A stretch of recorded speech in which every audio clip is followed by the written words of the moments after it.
Yeah. That one was spicy. So the Warriors have to play 48 minutes. So I think it's going 7. I have it. I have the Nuggets in 7. Ant-Man, Batman, Watchmen, Lakers at 5. It's money time now.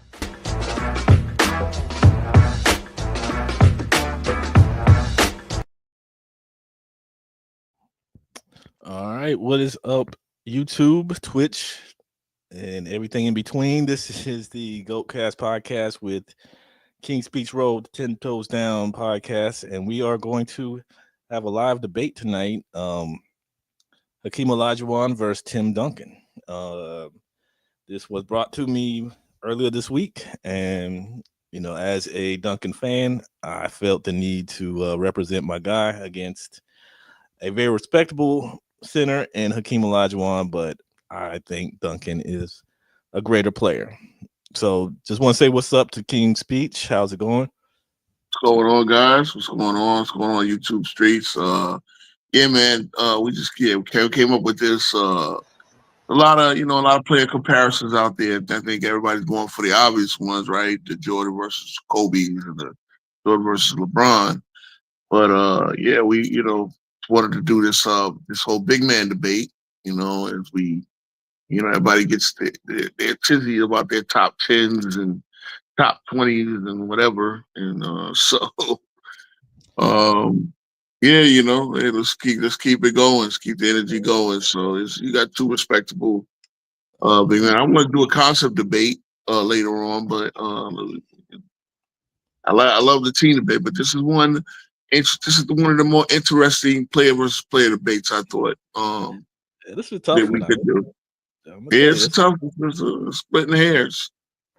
Yeah, so I guess we're going to do 3 5-minute rounds. Is that what we? Yeah. So like just pretty much the way the last one went between Hawk and Nige, right? And we got Travis here. He's in the background, right? Trent Perfect in the background. One of the 3 judge panel, but we kind of throwing this together. Yeah, no doubt. Appreciate you pulling up for this. Because I know me and you got tomorrow. I'm gonna have T Perfect tomorrow on Lights Out 8. So I'm trying to get a rep in. Looking forward to it. No doubt, man. We got a couple of different leagues. Like I said, keep the momentum going, keep some summer content going, man. Like some interesting stuff to talk. It was really reflected on last night's show with 10 Toes Down, and yeah, man, got some good tidbits in there. I started put some timestamps in there to clip, started pull some clips out. You and Sports Talk were having a little war in the comment section, but Hey, look! I learned, and this is the thing I learned: is commenting after the live videos is very important, guys. So really, it's good that y'all come on and comment during the stream, but comment because it gets more traffic to the thing. Like we learn. Yeah, we appreciate that. Yeah, so learning the YouTube algorithm, man. Look, have the debates in the comments as well because it'll help. It'll help. Like every time somebody comments, it adds a view. So YouTube is really that's what I'm learning, that YouTube appreciates comments both in the stream but they also appreciate it after the video. So really that's why I've started clipping up certain talking points, and if you go back and look, and then that's the thing, we got to clip it up and make shorter videos out of it, out of our content. I'm trying to get better at that, but time is hard. Yeah, I know. Yeah, we all don't got we all don't got teams of editors and stuff like that. So I'm gonna try to get more into doing what I can as well. So facts. All right. So I guess I'll ask. Do you want to go first, or you want me to go first? So you can go first. I've been going first a lot. So all right. Hopefully, going first pays off in this case. I wouldn't know how we would flip a coin here. Right, we're at 3 different places. Like I'm in the dark right now, so I don't even feel like getting on. Exactly. And I'm in the semi-dark. I got my closet light on, shining on, so I can see my notes. I will. Yeah, I got my notes in hand, so I will start the 5 minutes, and I guess we'll get this debate started. So matter of fact, let me start my 5 and pull up. And like we say, you don't necessarily have to use your 5 minutes. That's just where your So just for clarification, guys, this is we're doing who's the greater or who should be ranked higher, correct? Yeah, the great. I did mine according to being greater. Okay. Yeah, greater. Okay. Makes sense. All right. 2 single careers. Yeah, it's easy to do greater. All right. Okay. All right. So I've started. So Tim Duncan versus Hakeem Olajuwon, really good. 2 of the best to do it, but I'm gonna approach this differently because I'm gonna say this. I'm sure my man's speech is going to use Hakeem's raw data and raw numbers, which I'm gonna say are slightly better than Duncan's. But I'm gonna approach this from the metric that matters the most to me in the NBA, and that's winning. Tim Duncan has one of the greatest winning percentages of all time, 71.9%, which when you think about the greats, is better than Kareem, it's better than LeBron James, it's better than Steph Curry, it's better than Hakeem himself, and it's even better than the GOAT himself, Michael Jordan. We know that. It's extremely impressive in my book, but I know some of you guys will say, and our judge, that team success, that's a team success award. That's going off the team success, and that's true. But if you're the cornerstone of a team, playing starter minutes from the day you laced them up to the day you waved goodbye, your contributions on the court were partly the key to you winning. And the Spurs won a lot with Tim Duncan as the leader. But if winning isn't enough for you, how about accolades, achievements, and awards? Duncan is a 2-time MVP to Hakeem's 1. He's a 3-time Finals MVP to Hakeem's 2, and a 5-time champion to Hakeem's 2.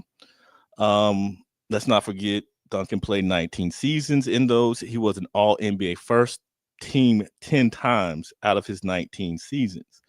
So that was over half of his career where he was an All-NBA first team player. Duncan had, while Hakeem had 6 out of his 18 seasons. Duncan had 15 All-NBA team selections between first through third teams. Hakeem had 12. Duncan had 8 all-defensive first-team selections to Hakeem's 5. 15 all-defensive teams altogether, all-time, to Hakeem's 9. The only place Hakeem has Duncan is he has 2 Defensive Player of the Years to Duncan's 0.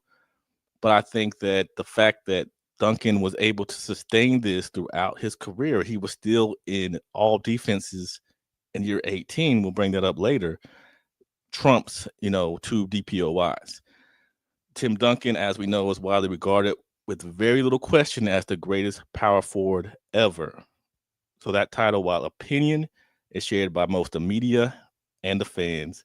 That should tell you how great he was. And at the same time, he spent a lot of his career as center, defending centers, and he was highly competitive with both.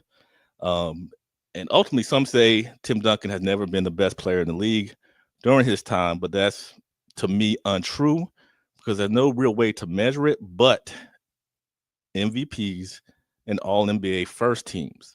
And he held both in 02 and 03, while Hakeem did it once. So if you're the most valuable player and you're one of the 5 best players in the league, in my opinion, you're the best player in the league. So that's my time. All right. Okay. All right. When should we start? Can we go? Can I start it when it gets to the 30 mark of the live stream? Yeah. All right. Cool. All right. Ready to go right now. All right. So, hey, my partner came up with a good opening round. He kind of obfuscated some of my argument. But at the end of the day, you have raw numbers. And the raw numbers are going to say that Hakeem Olajuwon is a spirit. So I went by the numbers I started with is the 10-year goal, is the 10-year peak. And for Hakeem Olajuwon, That would be from the 85 season until the 90, until actually no, 86 season until 86 to 87 through the 90, through that, I'm sorry, 85 to 95. And in that, you encompass all three of his finals runs. Now, again, winning was one thing that CW started off with, and they talked about the ring count. See, ring count is very important, but ring count has context. Tim Duncan played every single season of his career with a Hall of Fame teammate in his relative prime, or relatively. I mean, he wound up with 4 total Hall of Fame teammates, while Hakeem Olajuwon wound up essentially with 1, and he actually did that within the second year, partial year of his back-to-back championships when they traded Oldesloe for Clyde Drexler. Again, Hakeem Olajuwon's 10-year peak numbers. He beats Duncan slightly in a lot of things, but when you really look at it, okay, so 513, 515, and 503 shooting overall, field goal percentage, 720 to 686 free throw percent. I thought Hakeem was a better free throw shooter, right? But 3.7 offensive rebounds. Here's the key. Duncan never led the league in any particular stat. Hakeem Olajuwon did, and the main thing is the stocks. Right now we call it steals plus blocks. Hakeem in his 10-year peak, he averaged 2 steals to 0.8 by Duncan. He averaged 3.7 blocks and 2.4. Hakeem Olajuwon has 4 block titles. Hakeem Olajuwon has rebound titles. Tim Duncan doesn't have a single rebounding title. Now, again, excellence. I'll go with the excellence in their I'll go with the excellence in their games. They were both excellent, but Hakeem Olajuwon had the better move set. He had the better face-up game. He had the better post-up game. Duncan was an excellent post-up player. And again, the numbers will show it. But my thing is Hakeem Olajuwon, again, really didn't have, Ralph Sampson was a great player. Eventually, he didn't go to the Hall of Fame. But by year 3, their third year together, injuries started robbing Ralph Sampson of a lot of the games that he played. And Hakeem Olajuwon didn't really have much. So I'm gonna in the later rounds, I'm gonna pretty much put a lot of my claims in the context where it shows you that Hakeem Olajuwon was a superior player, even though they comparable greatness. But Hakeem Olajuwon was a superior talent, and that played out on the court. Now I'll see my time.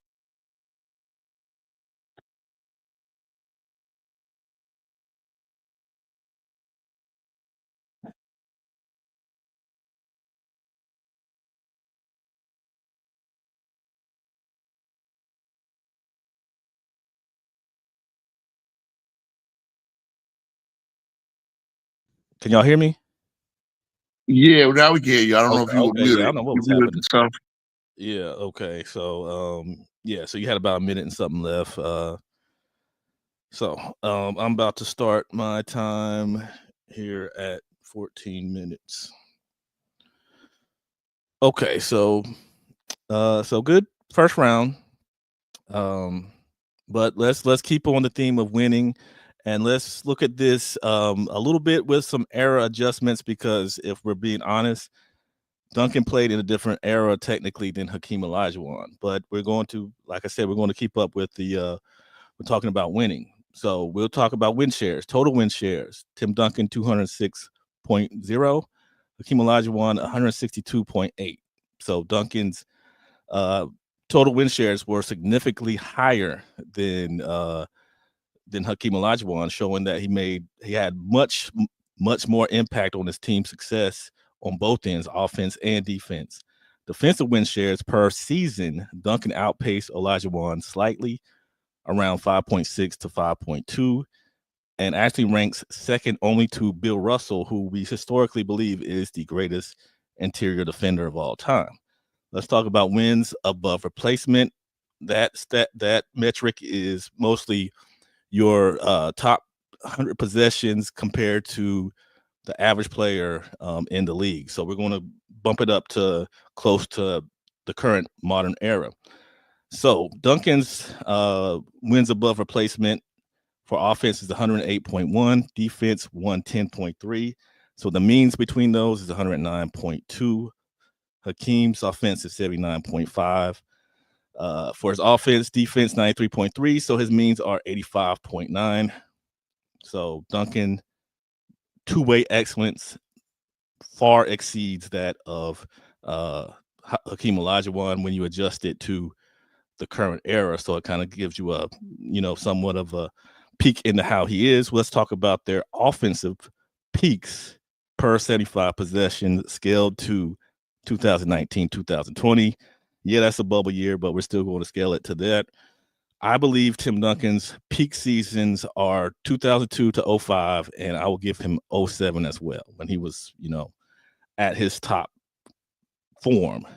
And in that time, if he was playing in 2020, he would probably average around 25.7 points per game, 3.8 assists per 75 possessions, with a true shooting percentage of 60.1. Hakeem, I give his peak. You said, I think, 85 to 95. I say 89 to 95 was his peak. And he would average around 25.3 points, 2.8 assists, with a true shooting percentage of 59.1. So even with the different errors, Duncan would slightly edge him if they played today or 2020. And he was slightly better playmaker in championship winning seasons. Hakeem led in playoffs for offensive win shares and total win shares in 94. Tim Duncan had one playoffs where he led in offensive win shares, defensive win shares, and total win shares. And that was in 2003.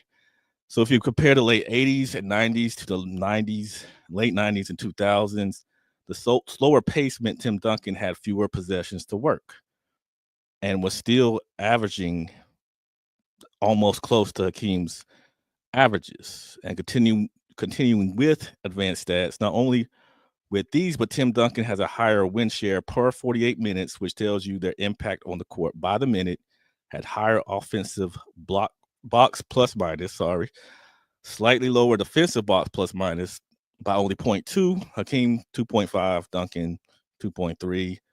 But ultimately, Tim Duncan had a higher career box plus minus and a much higher VORP value over replacement player, which further tells the story that just raw averages do not tell the story of how good Duncan was compared to Hakeem. And that's my time.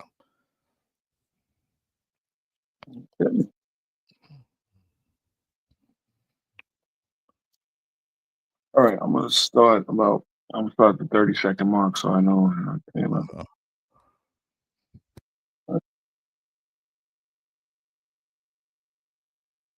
Okay, so my opponent went into some error specific numbers, which I think is a flawed. I think it's technically a flawed argument because you're using value of a replacement player in your error. And what's to say that the players that you're compared to are the same caliber players as compared to a different era? Now, win shares again. That's win shares. A lot of the time become a team accomplishment, as we said. We can concede that Duncan played on more 50-win teams. He played on more 60-win teams, and was essentially drafted to a 50 damn near 60-win roster with Sean Elliott and David Robinson being placed back onto the team when they were injured in the 96-97 season. The Spurs won the lottery as a result, but they got their two players back to add to the rest of the core. So Duncan started off on a better foot. Now, fair to mention that Hakeem Olajuwon also started off with Ralph Sampson, the first pick the prior year. But so both guys came into it with other dominant big men, and they were Tim Towers situation. Both men got to the finals in the second year.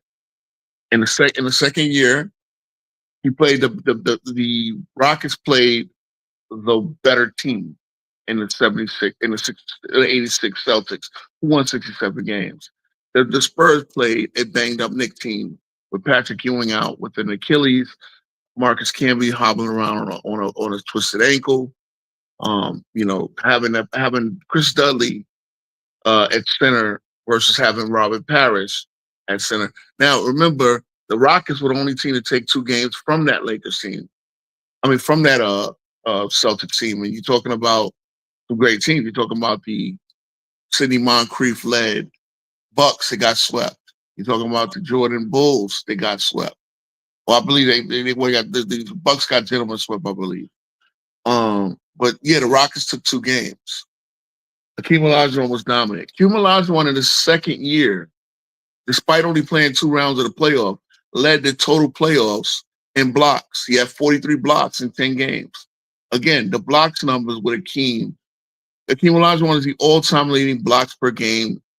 He's all-time leading blocks per game. He was a consistent playoff riser. He had some of the most greatest dominant big man battles of all time. Duncan didn't have too many big man battles. I mean, yeah, it was a lot with Shaq. I don't think he played Weber. I don't think he played Garnett in the playoffs. He avoided the best big man matchup. Hakeem Olajuwon dominated Patrick Ewing, another all-time great center. He dominated Shaq, another all-time great center. And this is back-to-back finals. Who were the power forward matchups that Duncan had to deal with? Kenyon Martin. Again, we're talking a hobbled Larry Johnson, because even Larry Johnson was hobbled. Marcus Camby was starting center after Patrick Ewing was out for the playoffs. Again, I want to say this for last, but I can go here. Robert Horry and Mario Elie. Robert Horry is quoted as saying Hakeem was 20 times the better player. I mean, it's a little bit of an exaggeration, but you talk about one of the best teammates. Players that played with both and won ring with both. Robert Horry again says 20 times better. Now, what Mario Elie said is that Hakeem was more skilled, and I believe that. That was really shown. Arguably the second best defensive, probably arguably the best defensive player of all time. Hakeem Olajuwon made some damning plays, some great plays in his day. I mean, the block on John Starks prevented this Knicks fan from going to a parade. That the dominance of Hakeem Olajuwon as he dominated center after center in the West, the big man after big man battle. They were there. The numbers are there. The peak performance is there. I do want to get into the difference in all NBA teams. Again, Duncan had the advantage of being both a power forward and a center. Hakeem had better centers to go against before, and yet he still has a back-to-back deep defensive player of the year. That's my time. I believe that's my time. That's my time because I started at 18. You got about 10 seconds left. Oh, okay. All right, but I'll still concede it. Okay. All right. Okay. So, some interesting comments there. Okay, let me start my time. All right, so you had a few things to say against Tim Duncan, and I understand some of those. He did play both, as I said before. He played both power forward and center. I would say he played a little more center throughout the later peak of his career, but that's besides the point. But let's talk about Tim Duncan. Out of his 19 seasons, Tim Duncan with the Spurs only fell out of the top 5 in offensive rating 3 times. And like you said, he came in with his twin tower, David Robinson, another defensive anchor. But Robinson really only had a few good years with Duncan in the late 90s. And I guess you could say early 2000s, where he started to, he had the back issues. So when you just look at Duncan and the help he had at defense after David Robinson left, And I'm not trying to, slight these players or anything like that. But after David Robinson, his front court sidekicks were Fabricio Oberto, Matt Bonner, an old shell of himself, Antonio McDyess, DeJuan Blair, Boris Diaw, and Tiago Splitter, who was, Tiago Splitter was decent for him during those late championship years. But those are not guys that scream interior defense. But as stated, the Spurs continue to be a top 5 defensive team through all of that. And they had to guard greats like Prime Shaq, Yao Ming, Chris Webber, Amari Stoudemire, Dirk, Kevin Garnett, and a few others. And no, Duncan didn't always take those guys himself, but he had to help or actually play some of those guys. Not only was Duncan a defender, he put up buckets against some of his best contemporaries. Dropped 41 on Kevin Garnett, 43 on Shaq, 53 on Dirk, but 34 on Blake Griffin, and 32 on Yao Ming. So, and piggybacking off that, I heard you talk about, Hakeem and Shaq. A lot of people talk about how he destroyed a young baby Shaq. But if we judge Hakeem by his all-star years while playing against Shaq, Shaq is 7-6 against Hakeem. And we're moving the finals where Hakeem was, he was phenomenal. But if we remove the finals, Hakeem was only 2-7 against Shaq when he was an all-star. When Hakeem was an all-star, playing against the Magic and later the Lakers in the regular season. Duncan had to play prime Shaq, and he held his own, 14-18 in the regular season. They tied in playoffs, 15-15. And as you said, he played Kenyon Martin. He committed absolute murder, almost amassing a quadruple double in 2003. Then he played in the 2005 NBA Finals, where he punished Defensive Player of the Year Ben Wallace en route to another and his third Finals MVP, the same Ben Wallace that gave Shaq fits in 2004. Tim Duncan was still an all-star, all-NBA, and all-defensive player in his 18th season, the season before he retired, while Hakeem was coming off the bench in his 18th and final season. Historically, Hakeem lost in the first round 8 times in his career and missed the playoffs 3 times. Tim Duncan lost in the first round 4 times, one of which he was injured and didn't even play, and never missed the playoffs. All of this while the biggest name to be signed to those Spurs came near the end of his career. I'm not counting players, that the Spurs drafted or acquired through draft, but their biggest acquisition was LaMarcus Aldridge right before Duncan was going to retire. And one last big thing, since the advent of the All-NBA third team in '89, Duncan is the only player who has won more than one title without a current All-NBA teammate. He did it 4 times, 99, 03, 05, and 07. And just to drop the mic on this one, Tim Duncan went against Hakeem Olajuwon. It happened. Tim Duncan finished 10-0 against Hakeem Olajuwon. That's my time. Okay.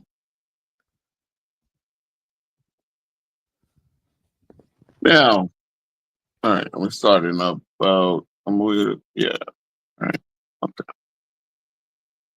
Okay, so my opponent used a lot of good convenient facts, like the fact that, which again, who cares that Hakeem Olajuwon came off the bench in his last year with Toronto. Old players of the '90s call it the stealing money time of their careers. One thing you got to put into context, and this matters. I know the judges might not think so, but I think the audience should need to learn this. I like to learn when I do debates and when I research. Hakeem Olajuwon played 10 years of his career before the money explosion of 1996. So of course, guys like Hakeem Olajuwon, as they were physically falling off, would get large contracts, paying them over $10 million. That they deserve as tent poles of the career of the league. And again, that would explain a thing like Toronto. That would explain the last couple of years where again, he's not the same physical guy. Duncan had a lot of physical years where he would fall off, but he was used sparingly and accordingly by the great coach Greg Popovich. He played for one coach in his career, Greg Popovich. Great coach, great GM. Always kept him with great players that you bring up the Fabricio Albertos and all the world. These guys fit the puzzle very well, which is why Duncan could always remain on a winning team. Again, both players had ups and downs in their careers, but let's go to the dominance of his career because I'm just looking at raw numbers from playoff stats, from playoff series. Eastern Conference. So let's go to the Western Conference semifinals. Second year in the league, he averaged 29, 12, and 3.5 blocks against the Denver Nuggets. In the conference finals against the Lakers, 31, 11, and 2.2 steals, 4 blocks. That's against Kareem Abdul-Jabbar, Hall of Famer. Again, against Boston, 24, respectable 25, 12. And again, this is a second-year player at this point. 34 and 11 against Portland in 94. 35 against Utah. 27, 9, and 4 in that famous battle with Patrick Ewing in the 7-game finals. This goes 95 against David Robinson, a guy who could arguably say peak for peak was better than Duncan.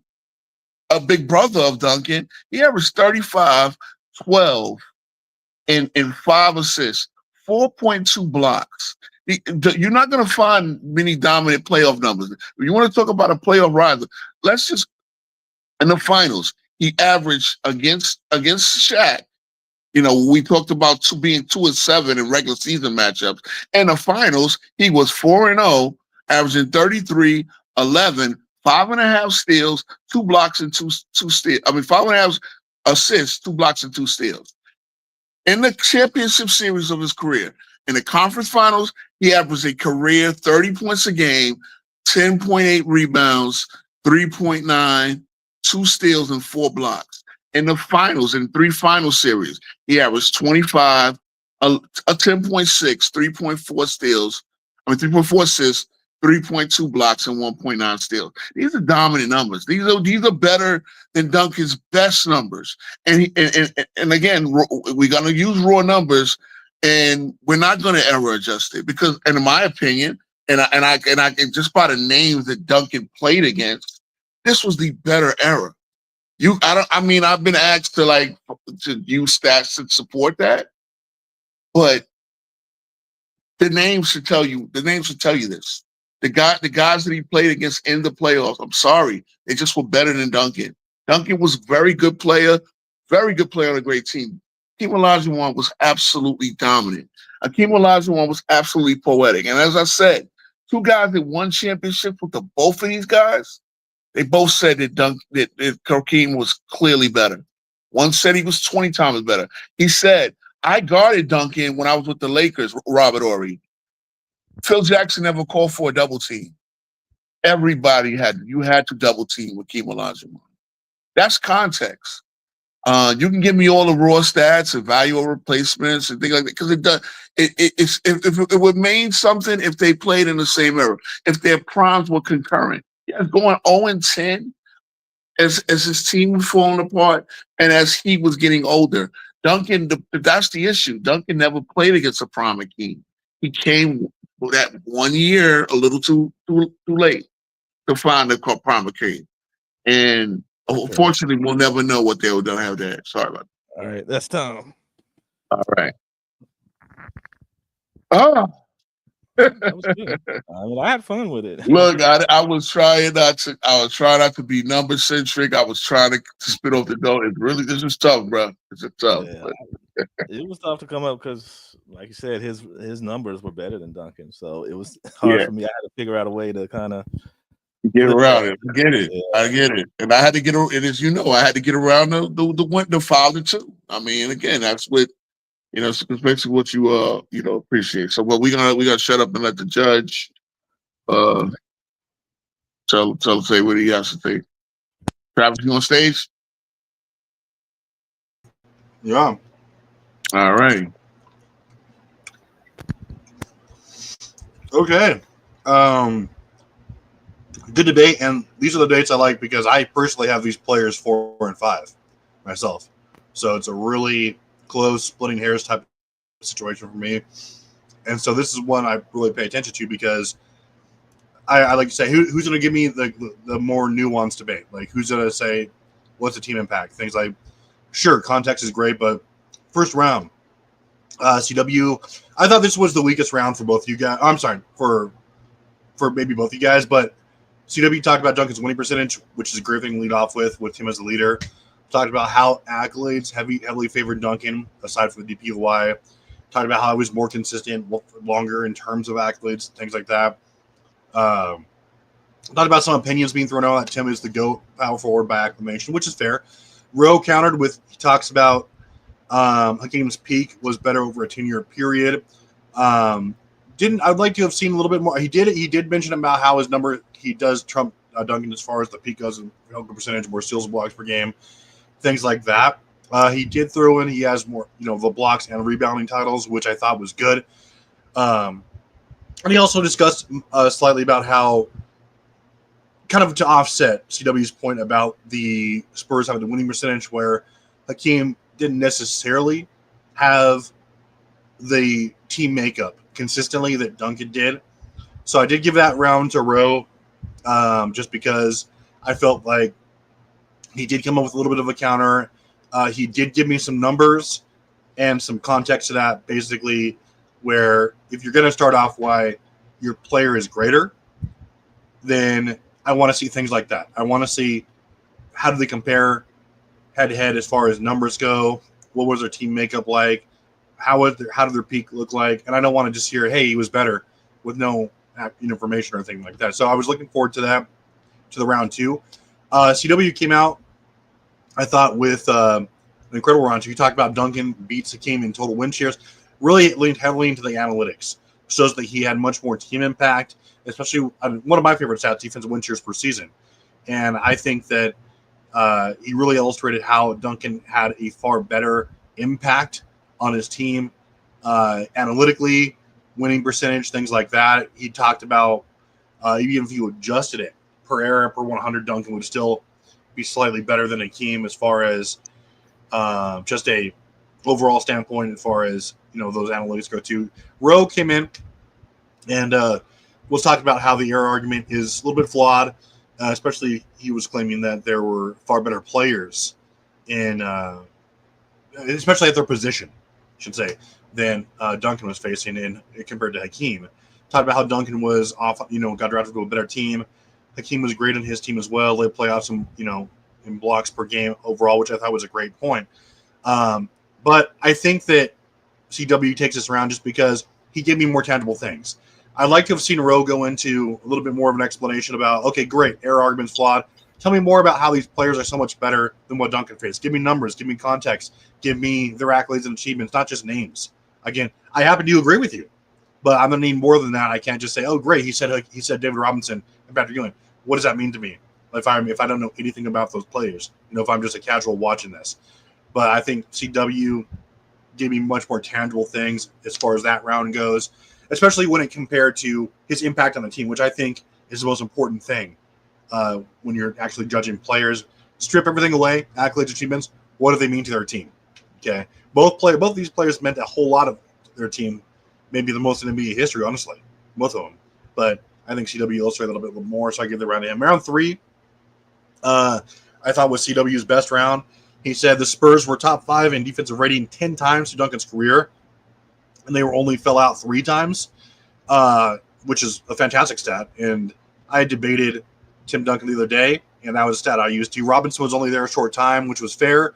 And he really kind of pointed out how Duncan did have a changing roster all through his career, which was pretty extensive, many years as compared to a lot of the other players, right, that we talk about as GOAT status. And really they didn't fall off of that defensive pedestal. He was, and he gave me examples of how he was the rock of that defense, right? He did also, which I was waiting for him to do, he kind of countered Rowe's take that there weren't many great players that Tim Duncan would against, especially head-to-head. He named a lot of those, right? And also how he was actually giving those guys numbers.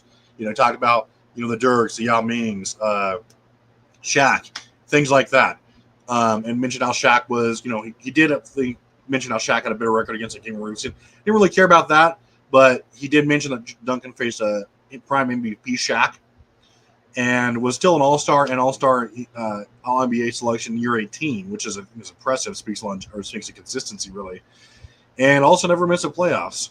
And also, I love the point where he won 4 rings without an All-NBA teammate, or current All-NBA teammate, rather, which I thought was, that's one thing I hadn't even thought of, because I think I went to bat for Duncan 100 times. Ro came out and talked about, how Duncan really had that benefit of just having a more consistent, stable organization really around him, just for the one coach, never really played for another team, etc. Talked about Hakeem's stats. This is where I would like to have seen Ro kind of counter CW with, he started to lean into it with some of the numbers, but he's talking about his random playoff series. I want to talk about how they compare, like especially scoring, how he was, did more with less than Duncan. Tell me about the impact defensively and offensively that he had on the Rockets, which was significant. Like, didn't mention any of the numbers there. Their defensive rating, nothing. He did mention Ralph Sampson, and also how Hakeem was performing great against some of these all-time teams early in his career, which is great, but that doesn't tell me anything about what he did against Duncan, And I mean, and then you used a quote from a player. I don't care what other players say. I mean, obviously, if I'm taking the word for it, sure. But if I'm just judging, I'm not going to believe, oh yeah, you said this, so I'm going to use that as my termination. I want to see not just the numbers, but give me the context, give me the impact, give me that counter argument, because CW was using just things that happened, not opinions or from other players. He talked about this. Now, whether or not I agree that Hakeem Olajuwon is a spot ahead of Duncan, which I do, I feel like CW just made the far better argument. So I give the round to him. All right, then raise it. Then hey, listen, man. But I really, what the problem is, and again, I sit there because the numbers start to kill. You look at the numbers, right, and you try to put context around the numbers. And congratulations, CW, because Appreciate it. obviously a lot of people will again. I think this is what I'm saying. A lot of people, I think, because of the 5-2, they put Duncan way ahead of Hakeem, and I believe that Hakeem definitely is on that level. Again, you got guys that have him in the top 10, don't have him in the top 10. I think, like, at the end of the day, man, Hakeem, like I said, I've used the playoff numbers. That's the ones I wanted to do because, again, you're not going to have much head-to-head. Like, at the end of the day, Duncan started his career in 97. 97. Hakeem's career fell off the map. And it's really, obviously Duncan has the advantage in head-to-heads. Even Shaq, being that, Hakeem was an older Asian player. Now, I went to those playoff numbers. And again, you say they were random, but, again, I mean, like, he got better as the playoffs went along. And I thought I proved that with the, the conference finals and then the finals numbers. But, what can we do? That's one thing also where you didn't tell me, and I was waiting for that too. When I debated Hakeem, I pointed out Hakeem is the only player in history, well, I should say top 10 player, whose playoff numbers across the board, all 6 categories, get better. He's the only one that has ever done that. Yeah, you could have really killed that because his advanced metrics are way better than Duncan's, really. Yeah, and again, I know, and again, I said I try not to base number. I'm going to stick to my guns on that. I try not to base arguments on numbers, and I know it's hard because you're trying to prove your point and you want to base on numbers. I thought I made a good point using Ellie, and because these are famously two of the big players that made big shot. Big Shot Bob and Mario Ellie famously made shots around these guys to help them win their championship. So I would have thought that they're guys that played with both guys, they practice in and out. Again, you're talking about in a situation of better, but you're also talking about like, okay, well, here you go. Phil said, "Hey, I'm not giving you no help, Robert Horry, but goddamn, Robert Ory saw everybody give help on Hakeem, no matter who was around him. And that's why, Robert Ory was able to develop his, game the way he did. But look, hey, it's I knew who was judging. I knew I needed to come up, but it just I think it throws me off my personal style. So I thought, okay, let me get in some of this in here, and I know I probably as we do, we leave points on the board by not mentioning certain things, but I just didn't want to. I didn't want to. Numbers is not my style. I like to make, as I say, I like to make points and then find numbers to support it. So I really thought going hey, let me look at these playoff series. Let me tell you who he played against, and let me show you what he did. But as we know, look, consistency, the longevity factor. We know again, Duncan got the slight edge because you're right. Duncan had to reinvent himself. Duncan was his minutes went down to about 28-30, so he could last these seasons. And again, you got a championship in 99, you got a championship in 14. So that'll speak for itself. I will tell you, I gain a lot more respect for Duncan than I do. I am now comfortably have him in my top 13. Oh, his top 13. Jesus Christ. Oh man, he's still in my top 13. You got to be in the top 10. Nah, it's too crowded, man. I have him at 5, man. How do you not have him at 5? Ridiculous. Again, because I put the two old heads definitely. Now that's the thing. If I ever had a Wilt Chamberlain, I'm taking the gloves off because there's no way that I believe that anybody should have Tim Duncan ahead of Wilt Chamberlain. That's just me personally. So, but for I mean, come on, man. Come on. Wilt Chamberlain is, bruh.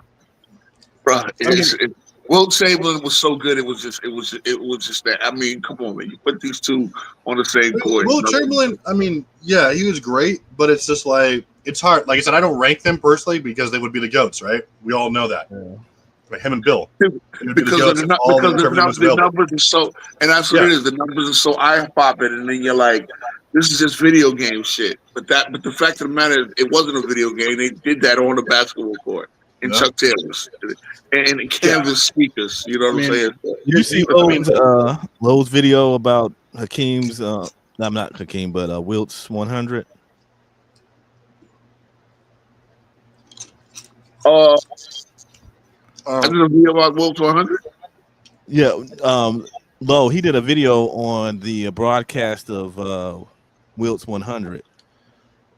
Oh, okay. Where they were saying how he was showing how Wilt would basically block his teammate's shot in the midair and just put it in the basket.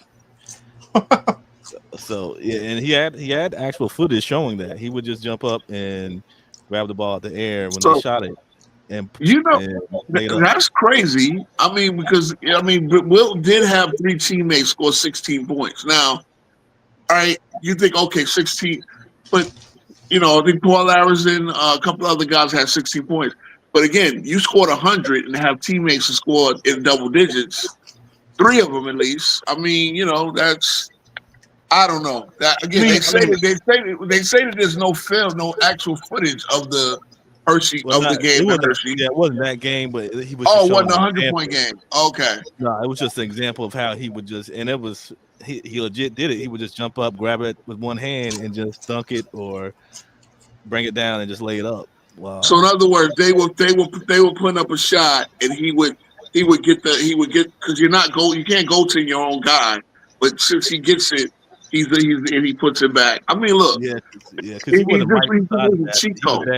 could jump that high where he was not even right by the basket, but he could just grab it out the air. Yeah, he was a walking cheat code, and that's the thing. It's just like, I mean, yeah, I don't know. Again, that's why it's hard to do a GOAT. That's why it's hard to do a GOAT list, man. And you really have to. You really have to look because again, at the end of the day, it wasn't like he was playing against inferior guys. Again, when you got Walt Bellamy, you got to play him 8 times. You got to play Bill Russell 8 times a season. Think about that. You were talking about random regular season numbers at the end of Hakeem's prime, right? And I'm like, well, wait a minute. Hakeem was 4-0 against Shaq in the playoffs, and I was going. I was He like, lost, okay, he lost yeah, in 98, I think. Or yeah, 98. Again, he fell off the map kind of in 98. yeah. After 97, he was pretty much done. Yeah, and again, I brought up the stealing money part, which it's fun. That's a famous. That's a quote that some of the old players would say, like, "Hey, I played my prime. Now I'm gonna go be a role player and still get paid like a star." And a lot of players went through that part of their careers, and now it's a different world where trading and Hakeem everything. Hakeem Olajuwon is the only center to be top 5 at steals and blocks per game. Yeah, it's amazing. It's amazing. You top 10, you number 10 in steals all time? Who has the all-time total blocks number? Is it Artis Gilmore? I thought it was. Oh, in the regular season, isn't it? I thought it was. I know. We all know Stockton is the steals leader. All-time leading blocks. It might be Hakeem. The playoffs Duncan. You must have missed when I said he has the all-time leading blocks per game. No, that's in the playoffs. Yeah, which was a good point. I actually pointed out. Yeah. Okay. He got the most blocks. Who?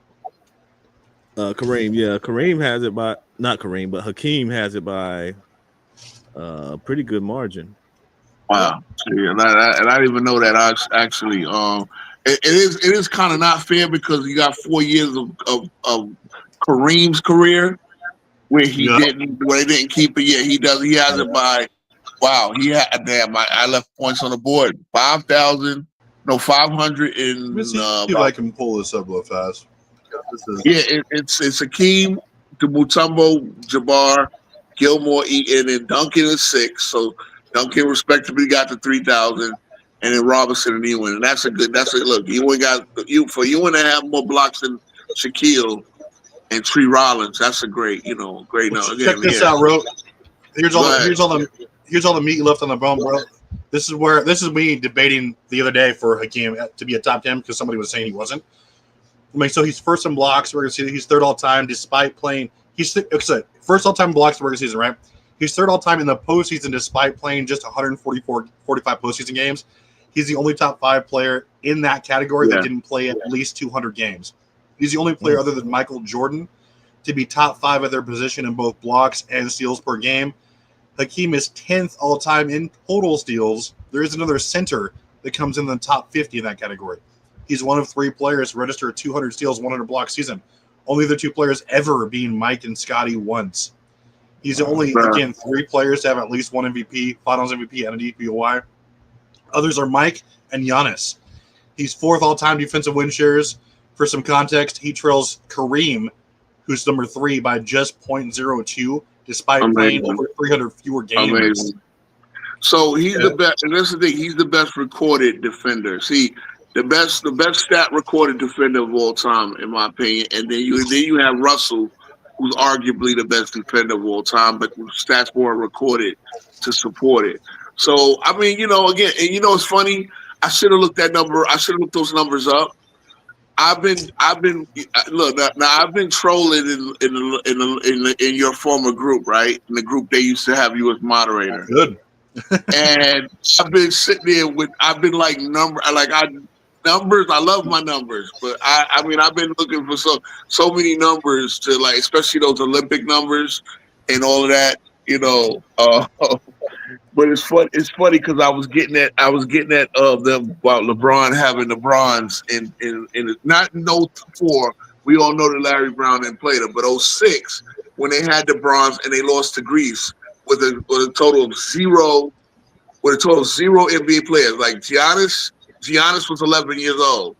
Giannis probably could have played for Greece at 11 years old. I mean, I'm just, I'm trolling, but it's again, I want that out there because one of the misnomers about the '92 Dream Team, because debate's over, but One of the misnomers about the '92 Dream Team is they played against zero NBA talent, which is bullshit. Number one, there were 9 players who had already played in the NBA that were in the Olympic competition. Here's the problem with using that point, though. When you got South Sudan, you have Carlick Jones, you got JT Thor, you got Wade. I mean, you got basically 10-day contract guys, G leaguers, who have technically, they've technically played in the NBA before, but they're counted. But meanwhile, Arvydas Sabonis is not counted for Lithuania. Now we all know Arvydas Sabonis, how good he was. A lot of people didn't see him in his prime. He was amazing. He was amazing. Bro, go ahead. I'm not through roasting you. Hold on. Oh, you. Oh. So wait, you didn't tell me that Hakeem had in 1995 they faced the opponents that had a combined SRS of 28.45 together, the most of all time. Hold on, and 450 plus win opponents while not having home court in any of those series. If you would have said that, you would have won the debate. Travis, I keep it real. I don't know what SRS means. These advanced stats, I kick down the curve, bro. What? Okay, explain to me SRS real quick, because I want to get back. It's basically the combined winning percentage and margin of victory that your opponents had over their competition during the regular season. Got you. Okay. And so tells me who had the toughest, not necessarily the toughest, but like you're running the gauntlet and you don't have home court advantage in any series and you still win the championship with no All-Star. Yeah, I mean, look, and again, that was great. I mean, pretty much because Chip explained itself, right? He beat multiple 60-win teams or multiple 25 was a great teams. Yeah, and again, that was great. He did it, and mind you, he did it with a major trade. Losing Otis Thorpe, but again, I remember Robert Horry stepped up and actually played his best. Yeah. Best of his career. But again, when it comes down to that Olympic argument, pretty much I would say 32 players that played in the Olympics in 1992 wound up getting into the NBA at some point in their career. Again, y'all gotta remember when you talk about Olympic, basically before 1990, before David Stern made the agreement, David Stern had to allow NBA players to play in the Olympics. So that was not only for American players, that was also for foreign players. So that means a lot of guys didn't come from Europe. David Stern had to sell the owners, hey, the globalization of having a dream team in Barcelona will pay off dividends. So let's allow for our players to play in the Olympics. That now means the foreign players now decided to come once their contracts were over, like Sabonis had to wait for his contract to run out in 95 before he can make his debut. So if you're going to sit there, if you guys in the LeBron, and I see Mars up here, if your guys going to make the argument that the dream team of 92 played against zero NBA competition, that's bullshit. Because again, Australia, guys eventually came over afterwards because not only that, the money made it worth it to come play 82 games. You got to remember, if Sabonis could get $1 million to play 30-something games in a Euro League, and then he could play in another league because the schedule was lighter, why is he going to get $1 million to play 82 games in the NBA? Once the money started going up with the CBA, and guys could make up to $10 million a year, that's when they felt the European players felt. But the European players were good enough to play in the NBA. So let's not get that twisted. Because if you're counting guys like Carlick Jones, and again, no respect for the South Sudanese team because they beat the Team USA in a exhibition. You know what I'm saying? So, and they played them strong in a medal round. But they do compare, Bar. That's the thing. They do compare. So, it is what it is. All I got to do is watch it. I did watch it, bro. I watched it live. Andrew Gaze, these guys, bro. Not only did I watch it, I played with these guys on the Sega Genesis game, bro. These guys Gary was it Gary Neal? He played for Australia. He was their point guard. He was Andrew Gary Miller Gage. played with the Spurs. Yeah, he was an Australian. Okay, yeah. He was an Australian, and he played in '92. So he didn't play prior to '92. He played after '92. Again, guys could not if you were on an NBA contract, you could not represent your country. That's why Oscar Schmidt never came to the NBA. He was drafted. A lot of these guys were drafted, but it was like they're not gonna forego being able to represent their country to come play in the NBA. So really, it was, and mind you, you're getting no guaranteed on a contract because they were third round, second round picks like that. That's when, again, 92 made it to the point. If you don't have 92, you don't have Dirk Nowitzki, guys. Detlef Tripp is one of those guys who said, I'll come into the league anyway. He was one of the few guys that, and obviously in 92, he was able to now represent his country for Germany. You know what I'm saying? But, Gerard Mustafa, right? Guys like that, but that's what I'm saying. You keep Lithuania. Somebody said that Lithuania, that South Sudan was a better team than Croatia and Lithuania.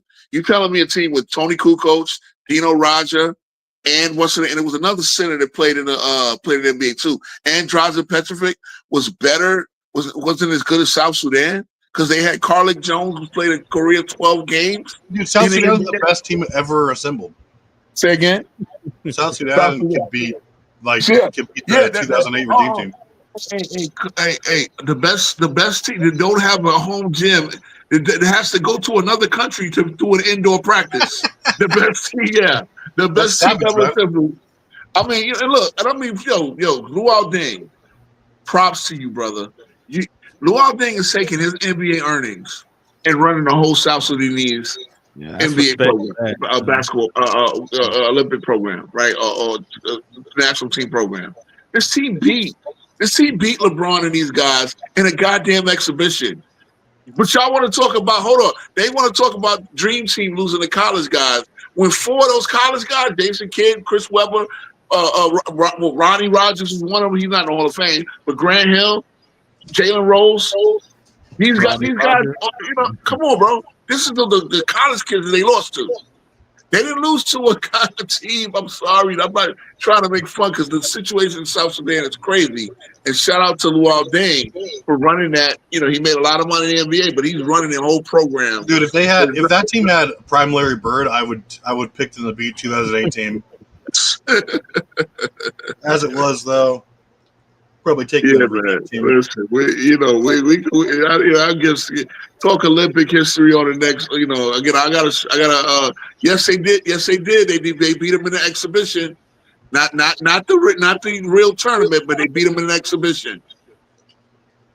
Hold on. How did the Olympics come up? Yeah, they came back at the end. They hit that last second. Was it okay? All right, you're right. But guess what? Okay, come on. That's damn sure the equivalent of losing to a scrimmage to Grant Hill and Jason Kidd. Come on now. I mean, it was they should never have been that close in the first place. And yeah, even in that, I remember Luol Deng is like, bro, I'm paying for this goddamn. I'm paying for this out of my pocket. Wait, how did the Olympics come up? Well, because I was telling you how I was trolling these guys in Go Jays Kingdom group. But Mark says he knows. Oh, were they glossing the LeBron MVP? Yeah. Oh, you mean the hypothetical MVP? Like there's no. Yeah. I really need to understand how you imagine LeBron with an MVP with Luka on the team. Obviously, Luka is the MVP and the centerpiece. Oh, obviously, I don't think he's going to win the MVP. But. Yeah, of course, I know you know. Yeah. So LeBron James hit the game-winning layup. Oh my God, what scripted bullshit? They needed a game-winning layup to win by 1 point. You're right. So South Sudan, again, a team with no indoor gym. They actually had a 58. They actually had a 58-44 lead at halftime, and then home cooking from the refs and Carlick Jones. They made the team in USA made Carlick Jones look like Isaiah Thomas. Come on now. I'm about to draft Carlick Jones for fantasy. Wayne Gabriel. God, this guy was like the 12th man on the Lakers team that didn't make the playoff. JT Thor. He hit a three. The Hornet swing hits a 3-pointer to give South Sudan a 199 lead with 20 seconds remaining. And of course, LeBron James with the game-winning layup. Give me prime Grant Hill over Magic Johnson. I mean, look, Grant Hill was a bad motherfucker, bro. You talk about. See, you know, he thought he was trolling me, but that's my second favorite player of all time. What? You didn't know that? I know that. Yeah, I'm a Duke fan, bro. Now, should have known that. Man, I know you a Duke fan, but Yo, bro, when he took it to Larry Johnson in '91, when he caught that bad alley-oop, bro, that was the worst alley-oop ever thrown. And Grant Hill got up so high that he was able to stop that shit from going out of bounds and dunking it. you don't say Bobby You want to talk Hurley about LeBron before LeBron? JJ Redick, I'm good. As long as you don't say Bobby Hurley. Bobby Hurley. Bobby Hurley was that. Yeah, I remember, bro. I remember when Jason Kidd fucking killed Bobby Hurley. White chocolate before white chocolate. Yeah, man. I was glad to see it too. Shout out, guys, man. All right, man. So, yeah, let me hop off. This is a good one. You know, got some traffic for the stream. Thanks, man. Thanks for the debate. You know, listen, I know you probably deserved to win. You were more organized than me, but Hakeem Olajuwon still better than that. We'll see. T Perfect, you got anything you wanna Oh yeah, y'all debate tomorrow. Yeah, man. Just thought me and you are gonna chop it up tomorrow at lights out at 9. Oh yeah, we know the time, 9 Eastern time. So we'll see everyone there. All right, guys. Have a good one. Thank you all. All right.